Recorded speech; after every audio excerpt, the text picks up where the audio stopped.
بسم اللہ الرحمن الرحیم نحمد و نصلی علی رسولہ الکریم اما بعد فاعوذ باللہ من الشیطان الرجیم بسم اللہ الرحمن الرحیم۔ محترم سامعین، آج کے سوق میں جانوروں کے جوتے کا بیان صفحہ نمبر 66 پڑھیں گے۔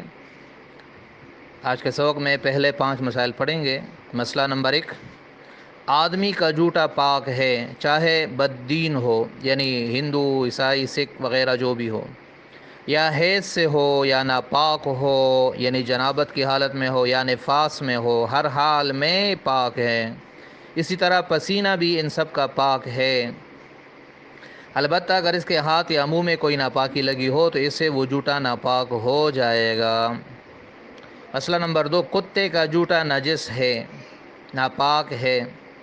اگر کسی برتن میں منہ ڈال دے تو 3 مرتبہ دھونے سے پاک ہو جائے گا، چاہے مٹی کا برتن ہو چاہے تانبے کا ہو، دھونے سے پاک ہو جاتا ہے۔ بہتر یہ ہے کہ 7 مرتبہ دھوئے اور 1 مرتبہ مٹی لگا کر مانجھ بھی ڈالے، یعنی خوب اچھی طرح اس کو پونچھ ڈالے کہ خوب صاف ہو جائے، ہاتھ سے اس کو رگڑ کر صاف کرے۔ مسئلہ نمبر 3، سور کا جوتا بھی نجس ہے، خنزیر کا جوتا نجس ہے۔ اسی طرح شیر، بیڑیا، بندر، گیدڑ وغیرہ جتنے پاڑنے والے، چیرنے والے، پاڑ چیر کر کھانے والے جانور ہے، سب کا جوتا نجس ہے۔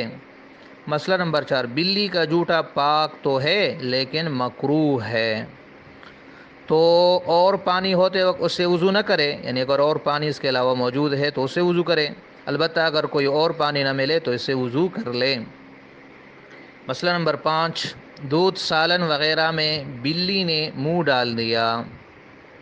یہ مسئلہ اچھی طرح سن لے، دودھ سالن وغیرہ میں بلی نے منہ ڈال دیا تو اگر اللہ نے بہت کچھ دیا ہے، سب کچھ دیا ہے تو اس سے نہ کھائے، اور اگر غریب آدمی ہے تو کھا لے، اس میں کچھ حرج اور گناہ نہیں ہے، بلکہ ایسے شخص کے واسطے تو مکروہ بھی نہیں ہے۔